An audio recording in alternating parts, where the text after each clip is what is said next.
Cyber briefing for Wednesday, the 4th of January 2023. Hope you all had a good Christmas and a suitably enjoyable New Year. Welcome back to the new. Um, to the new cyber briefings, which we're streaming to various uh, platforms at once. And I'm still learning my way around Restream. So there we go. Hopefully this will be okay. Eliza was working overnight, so it looks unlikely that she's going to be able to join us. However, I have got a small number of things that I would like to talk about this morning. First one being that there are ongoing phishing attacks targeting the InfoSec community regarding the Flipper Zero device. So, for those of you that don't know, Flipper Zero is a device that is used for testing RFID. So it allows researchers to tinker with a wide range of hardware supported by RFID emulation.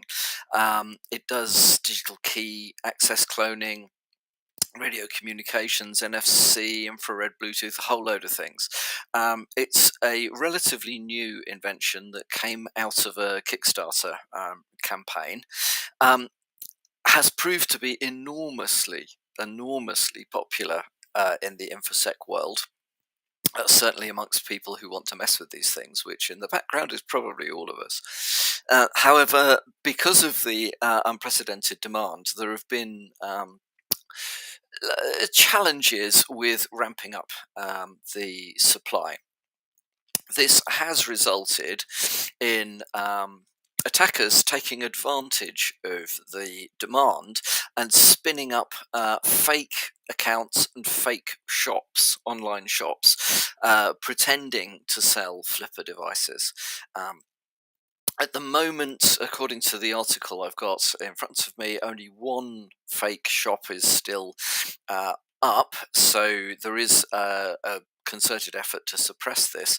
But do be careful if you are looking at investigating RFID and various other aspects along those lines, and you might be wanting to buy a Flipper Zero device. Make sure that you're at least trying to buy it from the official source and not from a spoofed source. Watch out for demands to pay in Bitcoin or Ethereum or whatever, and statements along the lines of your order will take 15 minutes to process, all that sort of general stuff. So keep an eye out for that one. But it is actually targeting us. So we've spoken a lot during last year about the importance of patching, and I think it would be difficult to find anybody that doesn't understand that. Certainly, if they're working in in InfoSec and our side of the business. There are, however, still a vast number of devices that don't get patched regularly, and a particular worry at the moment is that there are still over 60,000 Microsoft Exchange servers that are exposed online and have not been patched against the CVE 2022 41082 remote code execution, otherwise known as proxy not shell or exploits. So the number of vulnerable servers detected in this particular study has reduced from over 80,000 in mid-December to 60,000 by the 2nd of January. But if you look at the trajectory, it's only coming down very, very slowly. So it is a concern. The States, Europe, Russia, Australasia, particularly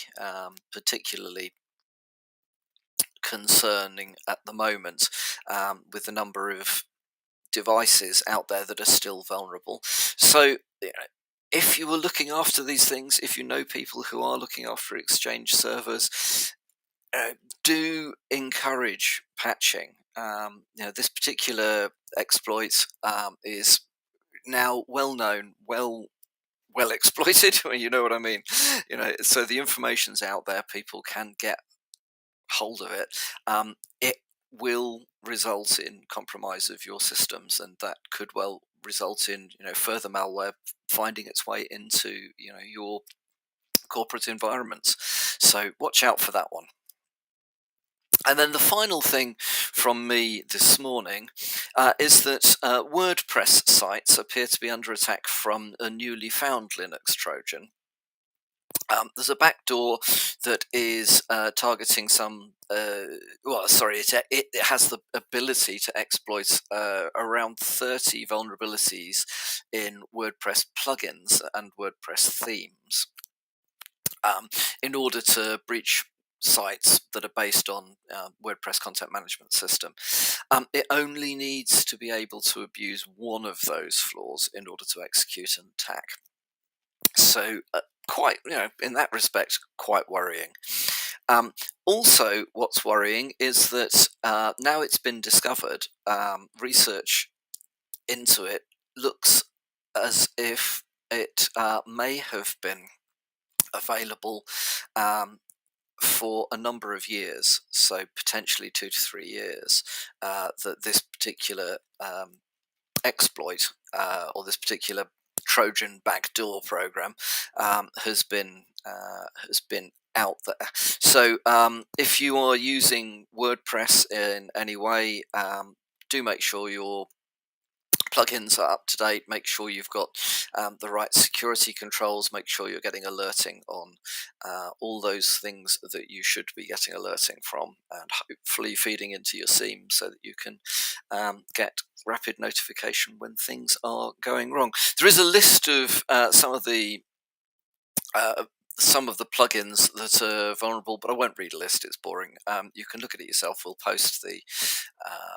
post the article from Dark Reading on the after this briefing is over. So thank you. Hopefully this has been a success, and hopefully we have been streaming out to various different platforms this morning, and assuming all goes well, hopefully Eliza will be back tomorrow and we will speak to you then. Bye bye.